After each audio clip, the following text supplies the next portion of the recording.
এবার কি করব, এবার হচ্ছে মুন্ডুকাসন করব। মুন্ডুকাসন কিসের ব্যায়াম? সুগারের ব্যায়াম। যাদের সুগার আছে তাদের ক্ষেত্রে খুব উপকার হয়।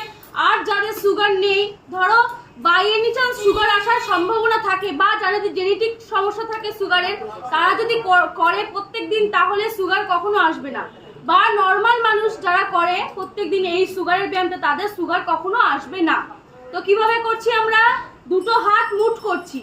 আচ্ছা, এটা কারা কারা করবে না সেটা বলে দিই। যাদের 1 বছরের মধ্যে অপারেশন আছে তারা করবে না, যাদের পিরিয়ড আছে তারা করবে না, ঠিক আছে? দুটো হাত মুঠ করছি, নাভির দুপাশে নিচ্ছি, শ্বাস নিচ্ছি, একদম বুক ভরে শ্বাস নিচ্ছি, এক ঝটকায় শ্বাস ফেলবে। ফেলা হয়ে গেলে আস্তে করে বসে পড়বে, মুখটাকে উপর দিকে তুলবে।